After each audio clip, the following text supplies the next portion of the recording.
post online, on Tumblr, about a girl, and she was talking about something that happens in her house. Her sister and her receive 2 mental health days every semester. On those days, for whatever reason, and they don't have to disclose that reason, they can skip school. All they have to do is wake up, tell their mom, I need a mental health day, and she would proceed to ring up the school and let them know that her daughter isn't coming in today.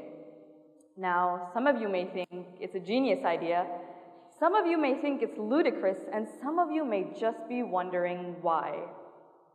Before we get into that, let me tell you the results. And quoting the girl who posted this herself, she said, "In turn, our school lives were so much more stress-free. I never got a grade below B in any of my classes. I had a majority of straight A's in all of them, and I took 4 APs. But more importantly, my sister and I knew that if things ever went south, if we were having a rough time, we didn't have to bunk or skip school. We could simply just tell our mom." You, me, David Beckham, mac and cheese, mental health. All things that exist. But we keep having this conversation. We have it on social media, we have it on the news. The graveness of mental health is no secret, so why is it that we fail to improve, to acknowledge it, to treat it?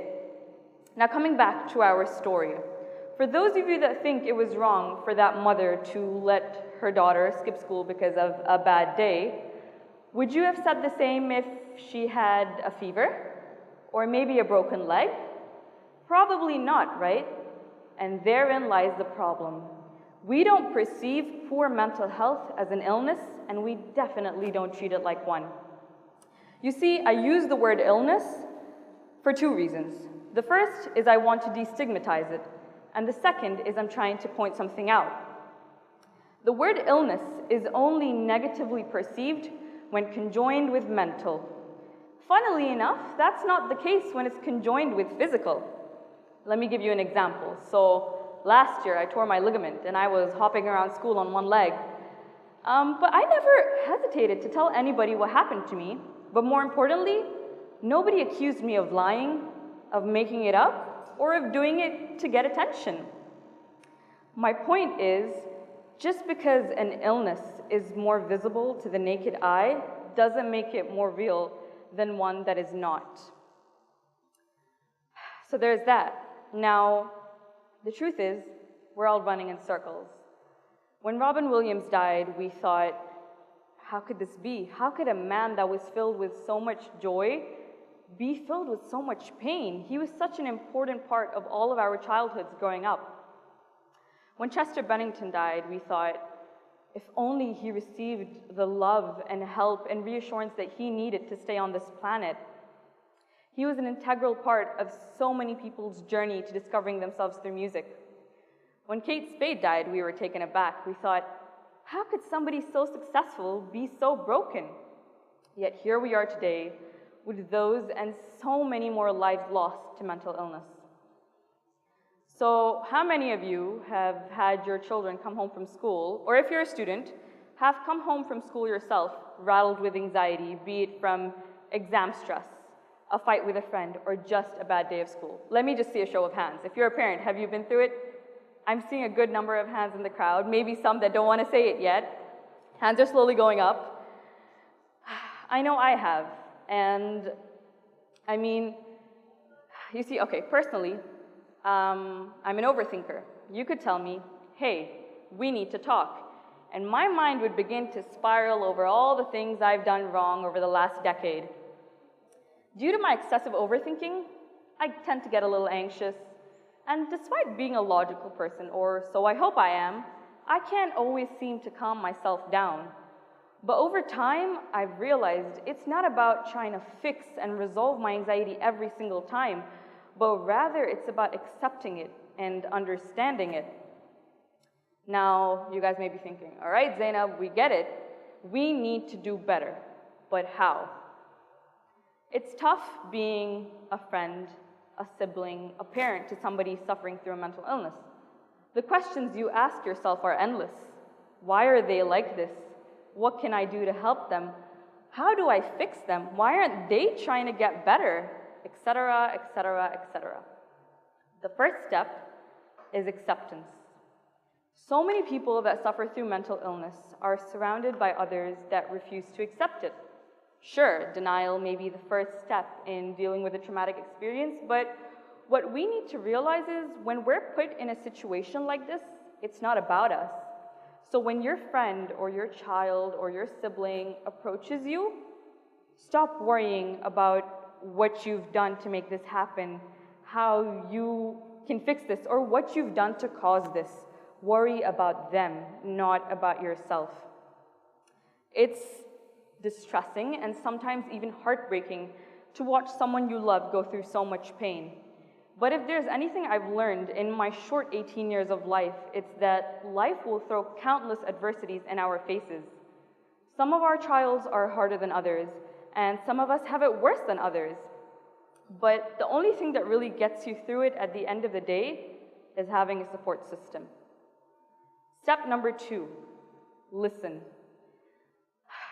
So many times when other people are talking, we're not listening. We're waiting for our turn to respond. We're waiting to speak. We're waiting to say our bit, when really we should be trying to listen to what they're trying to say. So people with mental illness aren't very forthcoming. Sometimes it's because they feel like they're being a burden. But more often than not, it's just because they don't have the words to tell you how they feel. So if you truly want to help somebody, you need to be able to identify and understand what they're trying to say to you, even when they don't have the words to say it.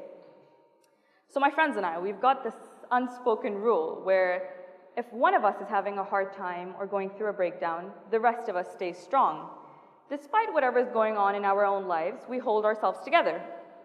Now, obviously, this might raise questions. Hey, isn't that unhealthy? Balling it all in, hiding it? But no, for us, it's comforting because, you see, yeah, we stay strong until we've got to, but we all get our fair share at a good cry. The truth is, we all need a support system like that. We need somebody that will put our feelings above their own. And don't get me wrong, this doesn't mean that they don't value their own feelings. It means they trust you enough to value their feelings the same way they value yours. The third step, and my last and final piece of advice to you today, is be there. Be present. Now, personally, I'm not much of a texter. You can ask any of my friends, and they will gladly attest to that. I'm horrible at texting. But we've all got our weak spots. Mine is texting. So in turn, I go out. I make time to see the people I love, and I let them know that, hey, I know that I can't text you as much as you'd like or as much as I'd like, but if things go bad, if you ever need me, I'll be there. So when I say be there, I don't mean text them 24/7, I don't mean call them every day, and I don't mean see them every week. I mean make your presence known. Because if you manage to do that, it will more than suffice. Mental illness is a battle so many people face every day. Thousands and thousands of people wake up every morning and fight the same fight. And I feel with it growing now more than ever, it is imperative that we join hands together in order to beat it. As cliche as it is, you never truly realize the seriousness of something until it happens to someone you love. I pray nobody in this room has ever, nor will ever, lose somebody to mental illness. But the only way to ensure at least the latter is to do better, is to do our bit. We've all got a role to play. I'm a writer and a speaker, so I will use my pen and my words to create change, to be better, to be there for other people. What about you? What will you do? Thank you.